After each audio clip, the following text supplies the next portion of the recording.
Hello everyone. In this video, we are going to explore a new function in LuBan called halftone. If you are an existing user who are familiar with LuBan functions, you'll know that the halftone function is available for quite a while. It was in the 2D window. You can go to File, Invoke 2D window, and then again go to File, Create halftone. This will allow you to turn an image into a binarized image, black and white, formed by black and white stripes, radial pattern, spiral pattern, etc. The new function that we added is in the 3D window. So the previous halftone function was not directly available in 3D window. Now you can do File, Create, Photo Magic, then select the method halftone. It has the similar options as you will see in the 2D window: stripe, radial, spiral, and stencil. Let's open an image. This is a Wolverine image. Okay, the default value does not show clearly what is going on in this image. You can change the stripe width to have a higher resolution. So I can change it to 2, hit the Enter key to update the display. As you can see, it's a little bit better. We can invoke the 2D window and then open the Wolverine image. This is what the original image looked like. And that is our halftone representation of the image. Model size X, model size Y let you control the size of the model. When you change one size, the other one will change automatically when you hit the Enter key to update the display. And some users may want non-uniform scaling of the model. In this case, you have to save this and then use object transform to do it. In most of the LuBan functions, we have fixed ratio or uniform scaling, just for your information. A halftone image can be represented by white stripes, by white STL on a dark background. So this is the default option. You can also set to have dark stripes on a white background. So if we go dark mode, this is what you get. You have a base and an upper layer of the dark stripes. We can further reduce the stripe width and get a better representation of the image. The thickness is referring to the thickness of the halftone layer. So if I set it to 10, and this is what you get.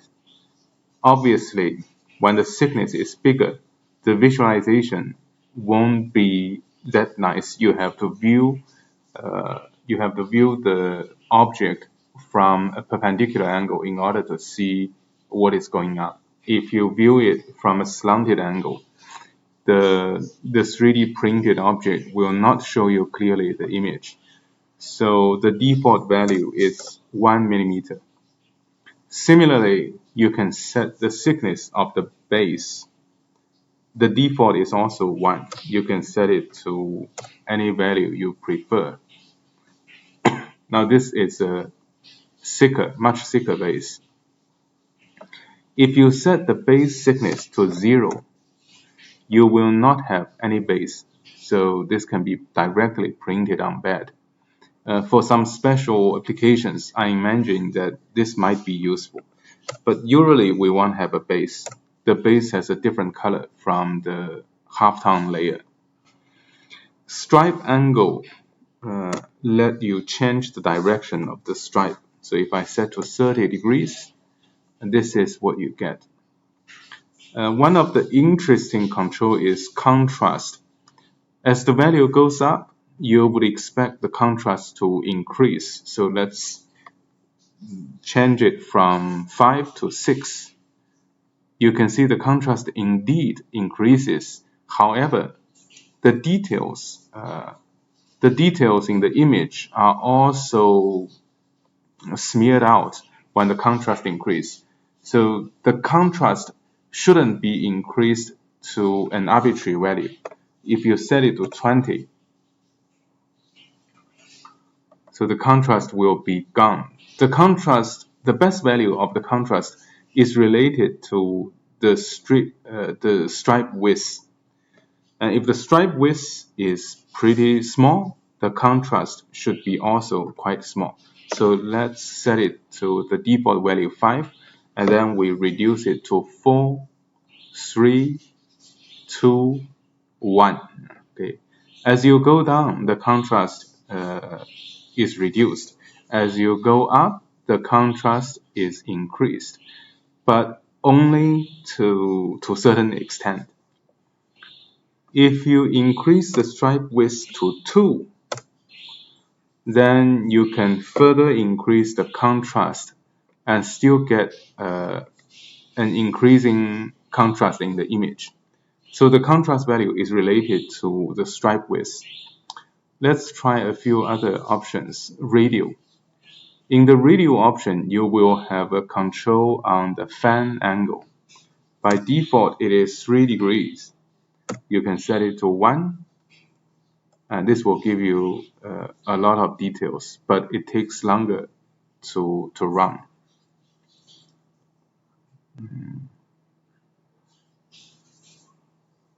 Okay, it still hasn't come back. Okay, now it's coming back. I'm not sure whether your printer can handle the detail, but you can certainly increase the model size so that all these small details are enlarged, which is more printing friendly. Let's set it to 5 degrees. In addition to these control parameters, you can also set a frame.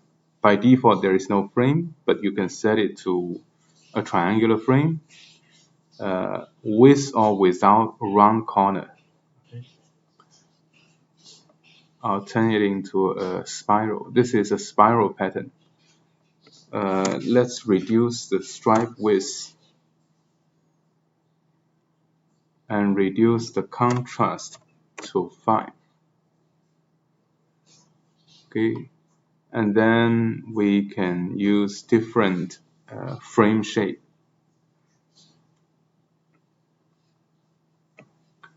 For all these different frame shape, you can set round corner and not with or without round corner. And you can also set frame width. Default is 3. I can set it to 1.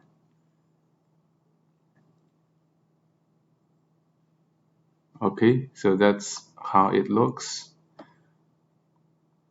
After you are satisfied with all the parameters, click Save Model. And you can select a folder to export the project. Let me go to the desktop. Go to the desktop.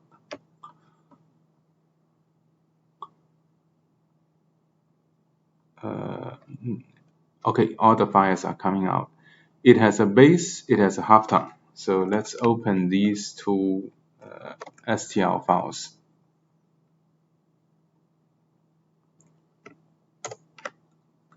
So that's the halftone layer, and this is the base layer.